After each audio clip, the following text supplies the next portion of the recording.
The suitcase weighed 11 pounds when it was empty, which is about 4 pounds more than an empty suitcase has any right to weigh.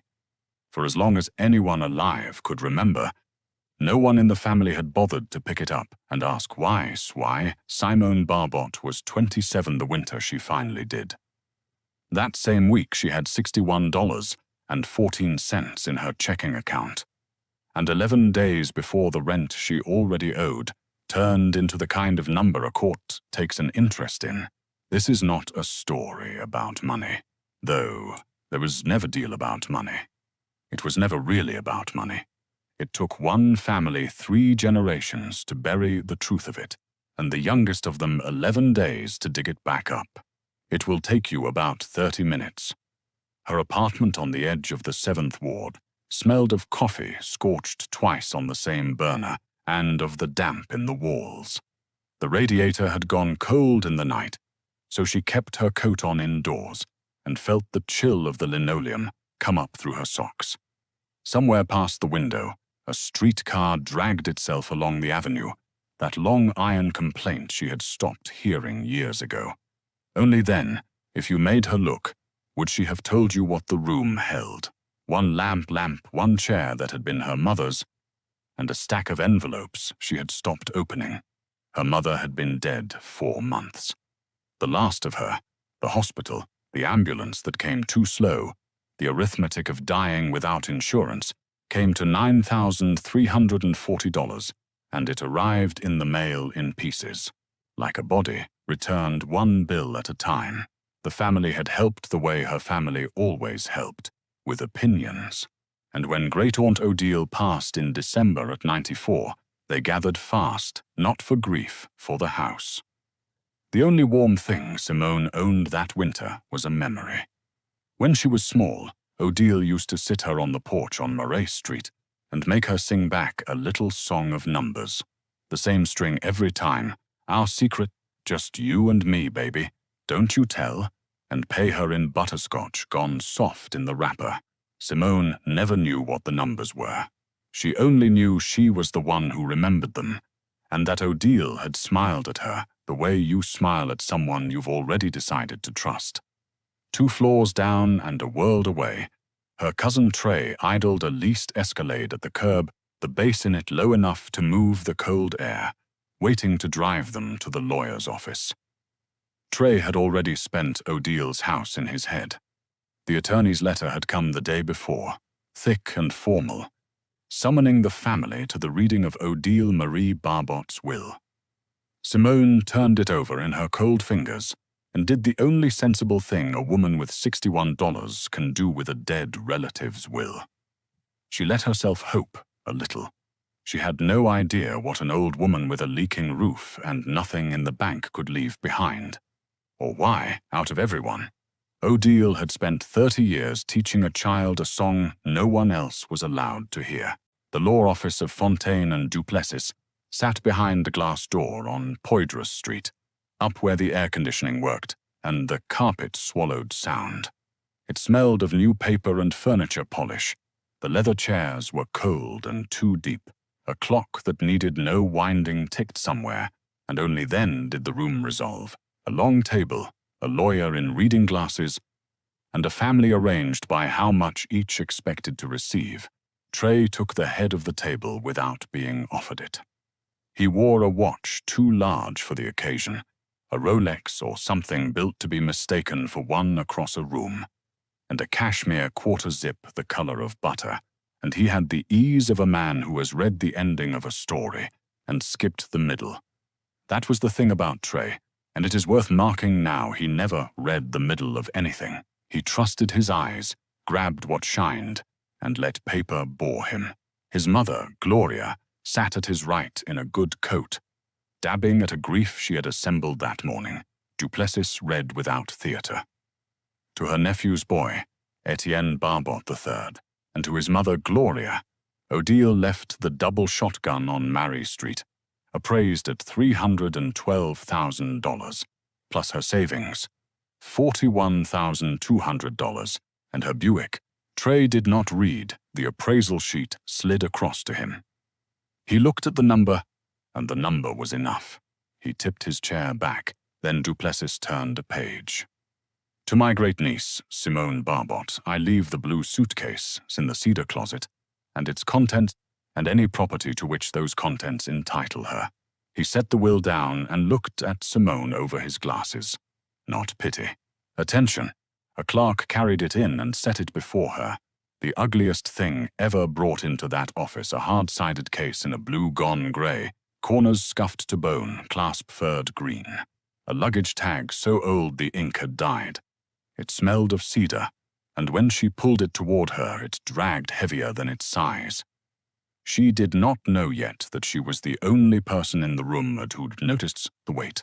Trey laughed first, because Trey always laughed first.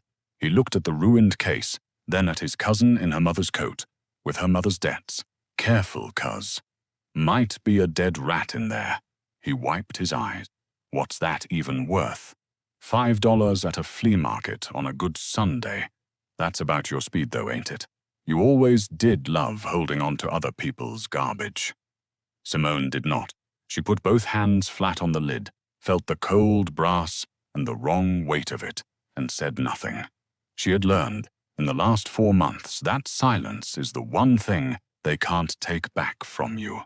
So there it sat on one table, a cousin with a house and a car, and $41,000 of a dead woman's savings, laughing until he had to catch his breath. And a woman with $61, an eviction clause, and a $5 suitcase that smelled of cedar and rats. That night she carried it up 2 flights alone, because no one offered, and set it on her mother's chair. Holding the cold weight of it, the old song came back without being called. Our secret, just you and me. It was the first time she wondered whether the numbers had ever been a game at all. The luggage tag was the only thing on the case with any writing left, and under the dead ink, tilted to the lamp, 2 things surfaced like something rising in water. A name that was not Odil's, A. Barbot, and below it, faint as a watermark, 3 printed words. Crew, the case had belonged to a man, and the man to a train. She spent 4 of her $61 on gas she could not spare and drove her own car, a 2009 Corolla with a transmission that slipped in 2nd gear, across town to Murray Street, to the shotgun that now belonged to a cousin who wouldn't be there until the paperwork cleared. The house had been shut 2 weeks, and it met her at the door with its own smell, camphor and the sweetish rot of a place where an old woman had lived close to the end of her body. Then the wet cold of an unheated house in January, along her arms. She ran a hand along the hallway wall for the switch, and felt the plaster gone soft as bread under the paper, a silence so total her breath seemed rude in it. Only then did she let herself see it. The ceiling bellied with old water, the floor buckled, the east room where the roof had let go, and a grey seam of sky showed through. Odile had died in a house that was quietly dying with her, and had let no one know either was happening. Standing in that ruin, wind coming through the broken room, and her phone at 9%, Simone came very close to turning around, but she had driven on gas she could not afford, and she had never once been able to leave a thing half looked at. She went to the cedar closet at the back, the one the will had named, and opened it. Inside, wrapped in a bedsheet gone the color of tea, were the last belongings of a man dead 80 years. A round porter's cap, the braid tarnished, a brass badge, and a paper card, soft as cloth at the folds, Brotherhood of Sleeping Car Porters, Amos Barbot, New Orleans Division. Dues paid. She stood in the cold and did the arithmetic no one in her family had bothered to do. The case belonged to Amos, and Amos had been a Pullman porter, and porters, she would learn this within the hour. And Odile had known it for 90 years, handled other people's luggage for a living, learned every hollow place a bag could hide, and moved things across a country of men who searched black travelers for sport. She thought of the weight, 11 pounds empty, 4 pounds too many. She'd carried it a whole day, as if a hard-sided case could simply be borne heavy. Kneeling on the rotted floor, she finally understood that empty and light are supposed to be the same word, and that someone, long ago, had made very sure that in this one case they were not. She wrapped the cap and badge and union card back in the sheet, put them under her arm, and drove home in second gear to take a knife to the lining of a dead man's suitcase.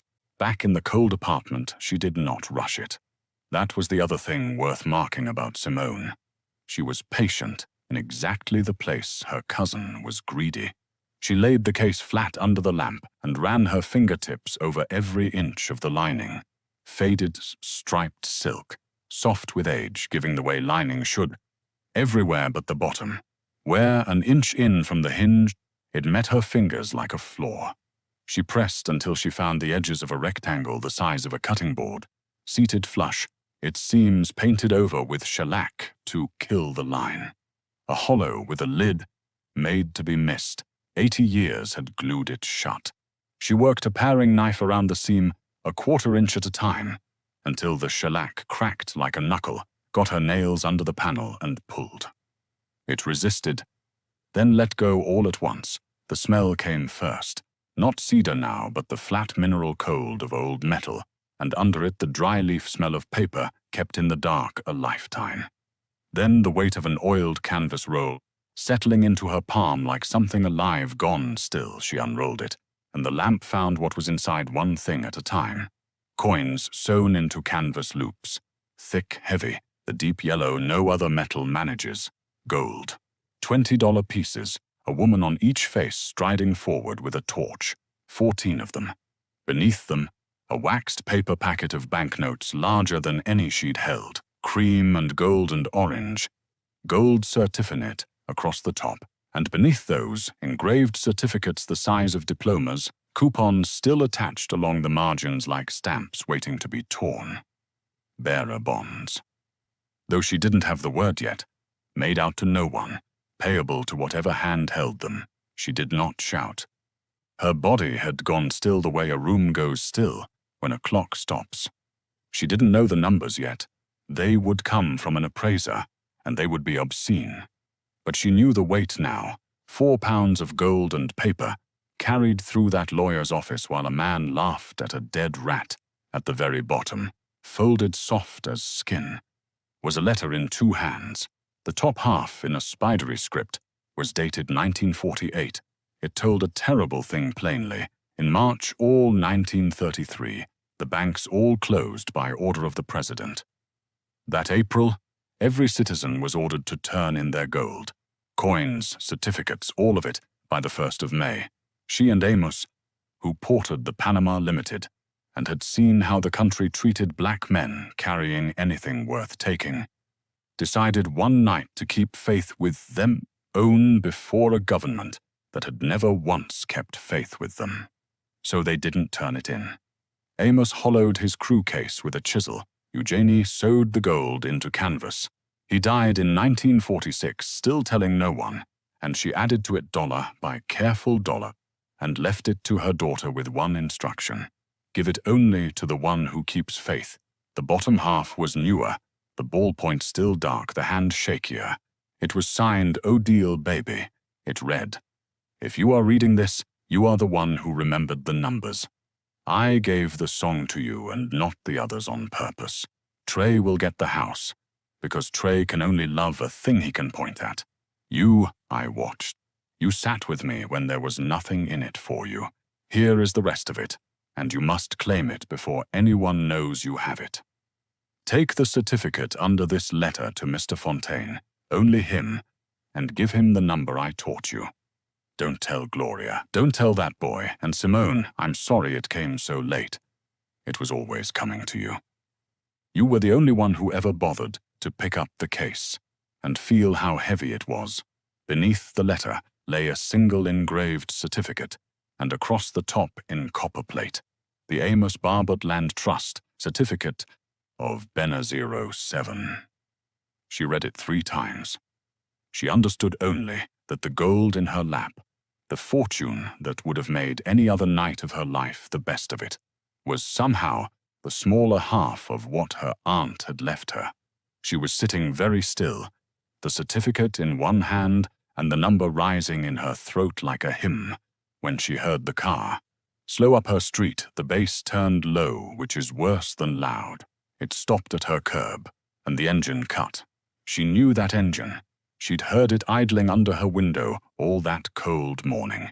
She looked down at everything spread open in the pool of lamplight, then at the door, and she moved. She moved the way she had moved through 4 months of emergencies. Without panic, because panic is a luxury for people with margin.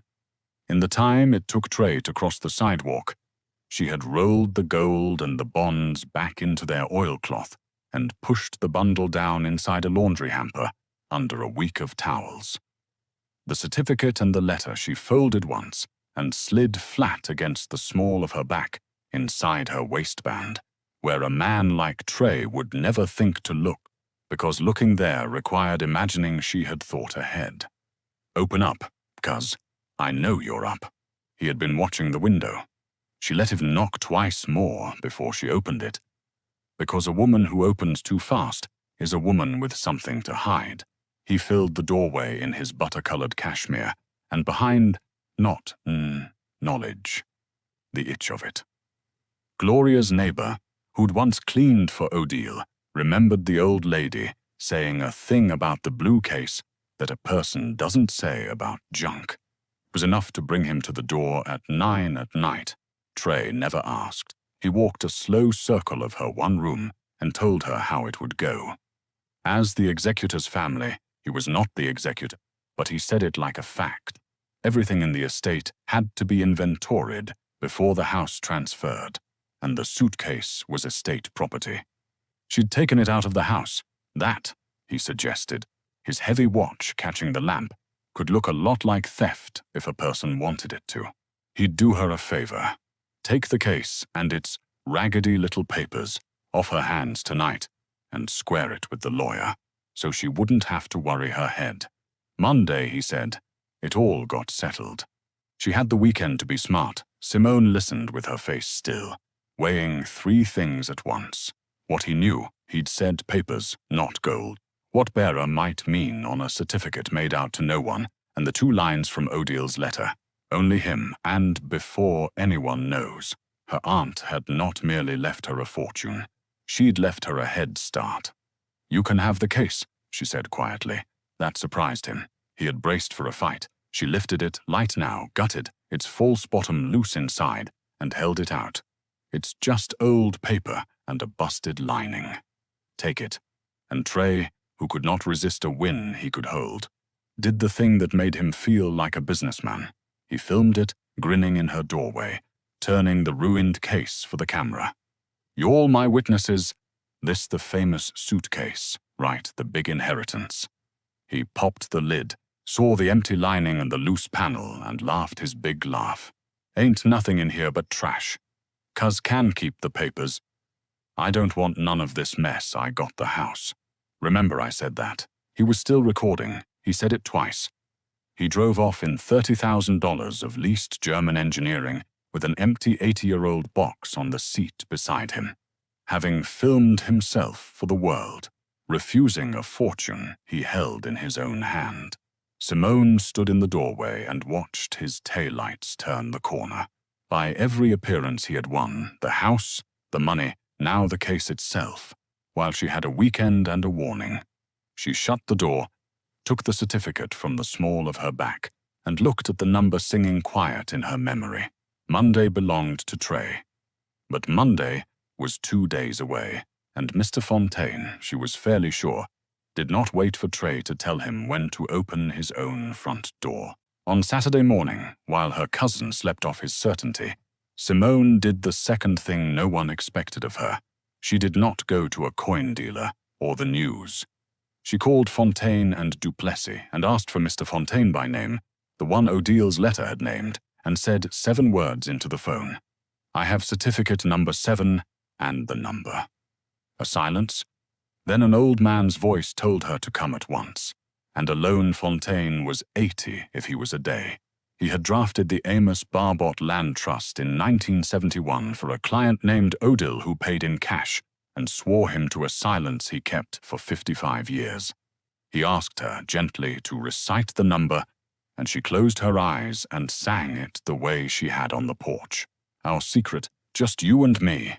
The string of digits Odile had planted in a 6-year-old because a child would keep it and a grown man would sell it.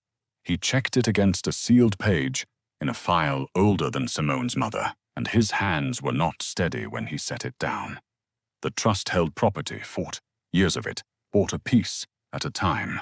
A corner grocery on Bayou Road, a shotgun double she rented cheap to nurses, a warehouse near the wharf, a strip of ground the city had since decided it wanted, all in the trust's name, never her own, so that on paper she died poor, with a leaking roof, and no cousin counting her visible dollars would think to look elsewhere.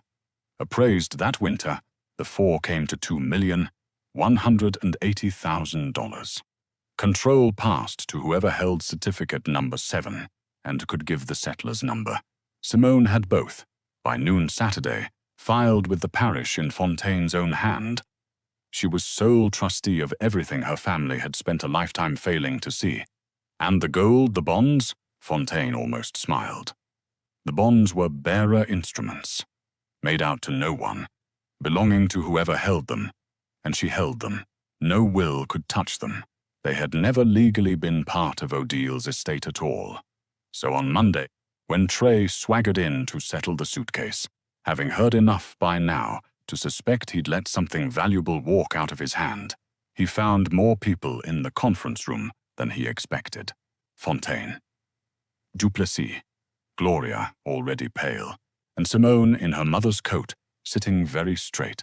He'd changed his mind. The suitcase and its contents were estate property. He wanted what was his. He was still talking when Fontaine slid a single sheet across the table, and for the first time in his life, Trey was made to read. Simone watched it happen line by line. His eyes snagged on beneficial interest, then on number 0907, then on a name where he had expected his own, and did not find it. His mouth kept its shape a second longer than the rest of him.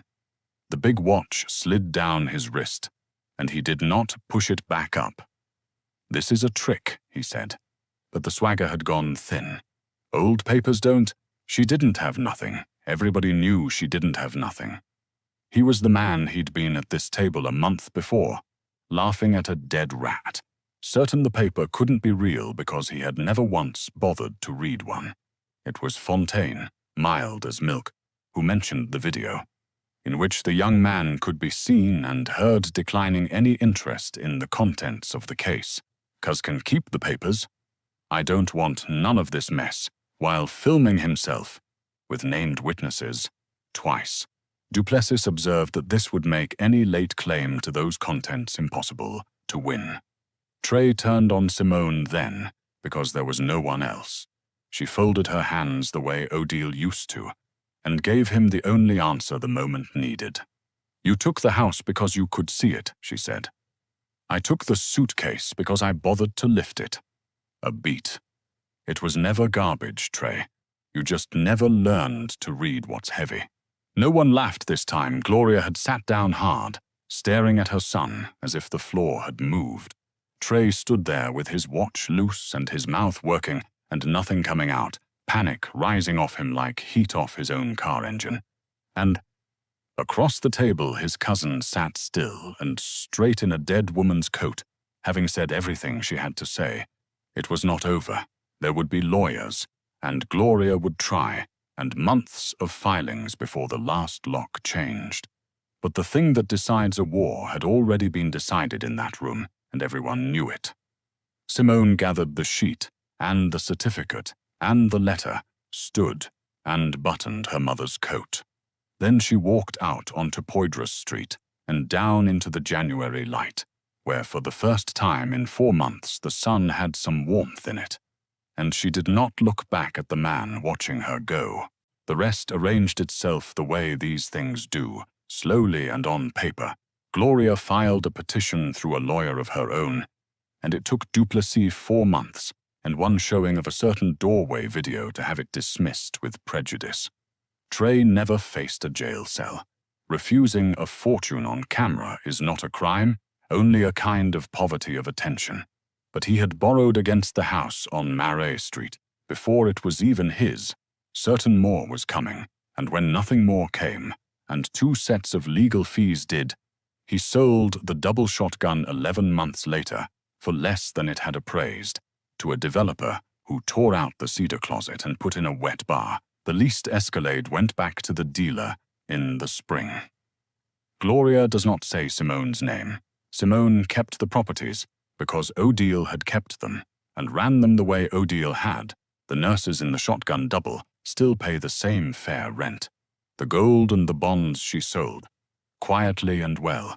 The 14 coins alone, it turned out, were worth more than the house her cousin had crowed over. But the thing she built was smaller than a fortune and larger than one. On the corner of Bayou Road, in the old grocery the trust had owned all along, she opened a place with good light and long tables and a row of second-hand sewing machines, and over the door she put one word in gold leaf: Eugenies. It is a workroom. Women who spend their days lifting other people's mothers. Home health aides. The work Simone used to do for $11 an hour. Come there on their afternoons off to sit down, drink coffee that is actually good, and be taught to sew by a retired dressmaker Simone found 3 streets over. On a shelf by the window, cleaned but never repaired, its false bottom left open for anyone who asks, sits a blue suitcase gone grey. £11 when it was empty. Some evenings, after the last of the women has gone, Simone stays and locks up alone. The room smells of clean cotton and machine oil, and the coffee still warm in the pot. The old radiators tick and hold their heat. Out on the avenue a streetcar drags by, that long iron sound, and this time she hears it, and it does not sound like a complaint. She is 28 now. Her name is on the door in gold. Here is what a laughing man never understood, and what an old woman knew her whole quiet life. The world will always hand the loud ones what shines, and leave the patient ones what's heavy. And heavy, in the end, is where they hide the gold. Somewhere in your own family there is a suitcase no one has bothered to lift. Go and pick it up. Feel how much it weighs.